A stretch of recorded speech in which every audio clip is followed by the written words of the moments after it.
आखिरी ज़माने में इमाम मेहदी अलैहिस्सलाम के ज़हूर से पहले जो है वो कुछ ऐसी साइंस आपके सामने पेश आएँगी कि जो आपने पहले नहीं देखी होंगी। क्या वो ज़माने इस ज़माने में पेश आ रही है? क्या वो साइंस जो है वो पेश आ चुकी है या आने वाली है? क्या वो चीज़ आप देख चुके हैं या देख रहे हैं या देखने वाले हैं? आखिर वो कौन-कौन सी बातें, किस तरीके की बातें, क्या-क्या बातें आई हैं? कुछ अजीब-सी बातें आई हैं, अजीबो-गरीब बातें हैं और ज़हूर से पहले आखिरी ज़माने में एंड टाइम्स में या फिर हिंदुइज़्म के पर्सपेक्टिव में कलयुग में क्या-क्या चीज़ें होंगी, इस सब पे बात करने जा रहे हैं। आप वीडियो के सब पे आज हम बात करेंगे। बात का आगाज़ करते हैं सबसे पहले मैं बहुत माज़रत चाहता हूँ कि काफ़ी वक़्त से जो है वो वीडियो आ नहीं पा रही थी क्योंकि कई सारी चीज़ों में मैं मुलव्वस था, मेरे कई सारे काम थे, ऑफ़िशियल वर्क और दीगर चीज़ें, लेकिन अब से जो है वो इंशाल्लाह वादा रहेगा और पूरी कोशिश रहेगी इंशाल्लाह वीडियो जो है वो डेली बेसिस पे जो है आ पाए इंशाल्लाह। तो ये चीज़ जो है वो वादा रहा। अब जो है वो हम बात करते हैं कि आखिर ये कौन-सी साइंस है कि जो आपकी पेश-ए-ख़िदमत जो है वो मैं करने जा रहा हूँ। किताब का नाम है क़यामत-ए-सुग़रा, पेज नंबर 117 पे जो है ये रिवायतें आई हैं।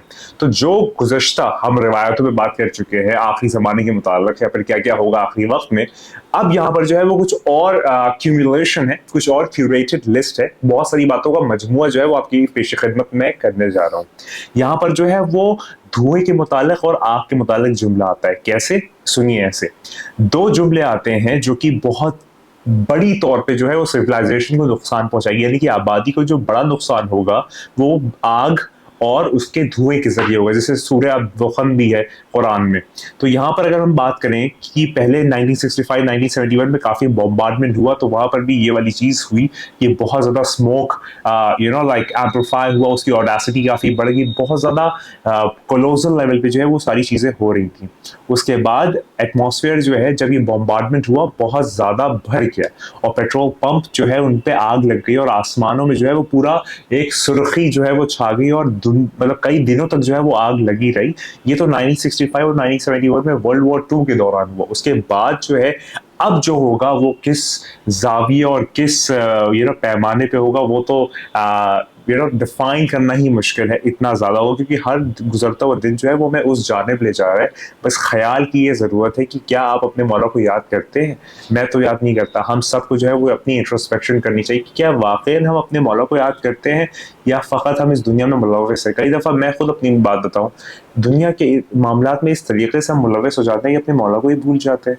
तो ये बात सही तो नहीं है ना, क्योंकि वही पैकर है, वही महवर है, वही हुज्जत खुदा है, वही जो खुदा का प्रूफ है, डिवाइन प्रूफ इस दुनिया में, वो मेरे मौला और आपके मौला ही तो है। लेकिन क्या वाक़ई हम उनको याद करते हैं? सोचने वाली बात है। अगर मैं आगे बात करूँ कि आसमान में जो है वो बहुत ज़्यादा आग लग जाएगी और बहुत ज़्यादा धुआँ होगा और ये बढ़ता ही जाएगा। यानी अनक़रीब आने वाले वक़्त में ये धुआँ मज़ीद बढ़ेगा, यानी कि जंग और जदल और ज़्यादा तेज़ी पकड़ लेंगे।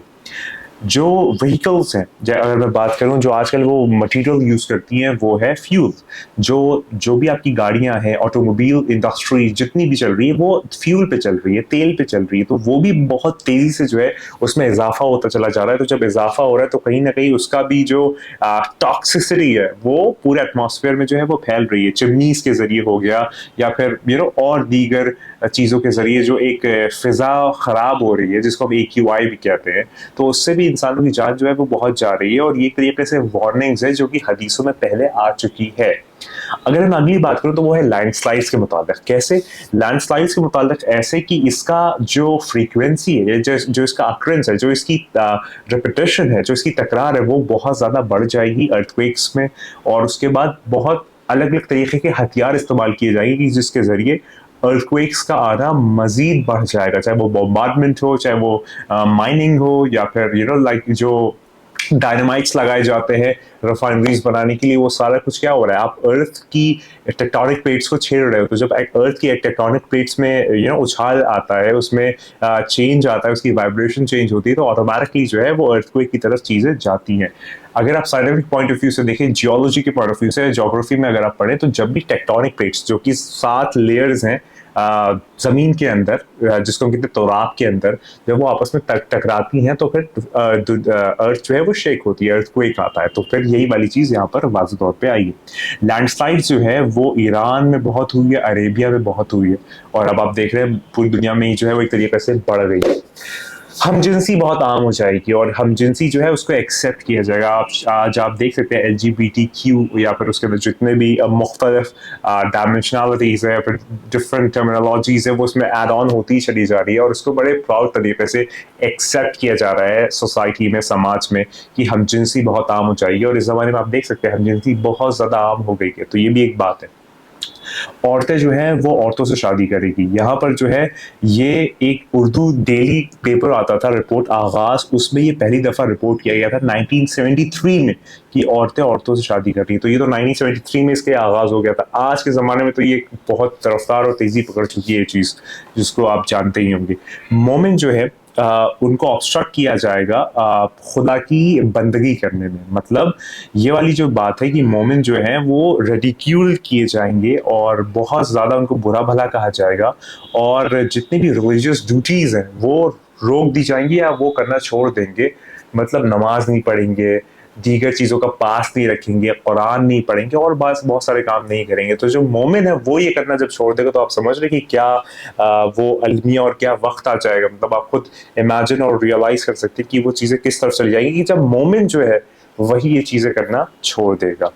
उसके बाद हज और जितने भी आपकी ज़वारी है उससे रोका जाएगा। यानी कि यहाँ पर बहुत तरीके की जो है ये रोकिश पहले लगाई जा चुकी है, चाहे वो सद्दाम हुसैन के ज़माने में हो, ये लोग जो है वो बादशाह हुसैन साहब की ज़ियारत के लिए अपना हाथ कटवा के जाते थे, या फिर अरेबिया में हज हज के मौके पे कि हज के रास्ते रोक दिए जाएंगे। तो आप देखें कोविड के दौरान जो है वो काफ़ी रिस्ट्रिक्शंस लगा दिए गए थे कि हर एक आम इंसान जो है वो हज करने नहीं जा सकता। वहाँ पर बहुत ज़्यादा रिस्ट्रिक्शंस आ गए थे। तो ये भी जो है वो कहीं ना कहीं इस साइन की रिफ्लेक्शन हमको नजर आता है। और भी जो है वो बहुत सारी बातें आने वाले वक्त में करीब आप देखेंगे। जो हेवनली पनिशमेंट्स हैं वो खुदा की तरफ से साइंस होगी जो कि बढ़ जाएंगी। यानी कि साइक्लोन्स, हरिकेन्स, अर्थक्वेक्स, सुनामी, जलजला, दीगर चीज़ें जो है उसका जो अकरेंस है वो लोगों में मजीद बढ़ जाएगा और साइंस जो है उसकी प्रोजेक्शन या फिर उसकी एक्सप्लेनेशन जो है वो नहीं दे पाएगी। इतना ज़्यादा वो सीवियर होने लगेगा और वक्तन फ़वक्तन जो है उसमें इजाफा होता ही चला जाएगा। ये वाली बात भी जो है वो यहाँ पर जुमला आता है। अगर मैं बात करूँ कि दुनिया में जो है वो जो कीमतें हैं वो बहुत ज़्यादा रफ्तार पकड़ लेंगी, दुनिया की कीमतें जो है वो बहुत वाज़ेह हो जाएंगी। और ये ऐसी बात है कि जिसमें हमें कुछ कहने की ज़रूरत नहीं है। अगर आप 90 से लेके 2026 तक आके देखें तो जैसे जैसे ज़माना आगे बढ़ रहा है जो कीमतें हैं वो बहुत तेज़ रफ्तार पकड़ रही है। तो ये अपने आप में अपनी मिसाल आप है ये रवायत तो ये वाज़ेह ही है। और यहाँ पर आता है कि एक बार ही जो है वो लोगों की मौतें होने लगेगी, चाहे वो पाइल्स के जरिए हो या लीकोडेर्मा के जरिए हो, एक्सीडेंट्स के जरिए हो। लोग नागहानी आफतें और मौतों से बहुत ज्यादा मरेंगे। ये जुमला भी यहाँ पे आता है। अरेबिया में एक बहुत ज्यादा अजीब सी हंगामा रेजी और लड़ाई जो है वो शुरू हो जाएगी कि जिसमें शुरू में जो है वो धीरे धीरे शुरू होगी और फिर वो बहुत रफ्तार पकड़ लेगी। और कैसे, यानी कि सऊदी अरेबिया, हिजाज मुक़द्दस जिसका असल नाम था उसको बाद में कैसे कर दिया गया, वो जो है वो पूरी तरीके से जो है वो जद में आ जाएगा। और इसके मुतालिक तो बहुत सारी रिवायतें आती हैं। मतलब अगर आपने देखा हो, पहले भी मैं इसको बयान कर चुका हूँ कि ऐसे गल्फ मिडल ईस्ट के मुतालिक बहुत सीवियर रिवायतें आती हैं।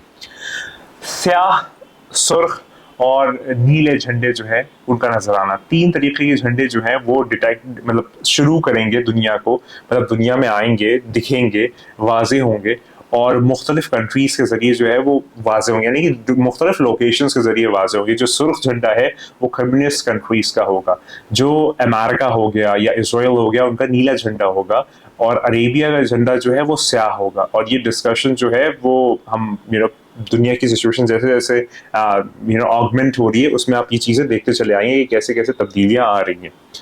ये जो है वो कुछ रिवायतें, मैंने आपकी 11 पॉइंटर्स आपकी पेश खिदमत की है कि जिसमें ये वाज़ेह तौर पे आता है कि आप देखें कि मैक्सिमम चीज़ें जो है वो हो चुकी है और कुछ एक दो चीज़ें जो बची है वो होने वाली है। मैक्सिमम चीज़ें मुकम्मल हो चुकी हैं। लोग जो ये समझते हैं कि ज़हूर कितना दूर है, दुआ अहद का जुमला कि हम ज़हूर को नज़दीक देखते हो और तुम ज़हूर को दूर देखते हो। तो जो भी मौला का मानने वाला है, मौला का चाहने वाला है, उसके लिए ज़हूर जो है वो अगले लम्हे है। और ज़हूर जो है वो आपके क़ल्ब में जब हो जाएगा ना मेरे मौला का, तो हर चीज़ जो है वो आप पे रोशन हो जाएगी। देखिए मौला जो है वो ज़ालिमीन से पर्दे में है, आशिकीन से नहीं, नासरीन से नहीं, मुहिब्बीन से नहीं, मुंतज़रीन से नहीं, मोमिनीन से नहीं। असल में बात यह कि क्या वाक़ईन आप किस फ़हरिस्त में आते हैं, क्या आप ज़ालिमीन हैं या आप आशिकीन हैं।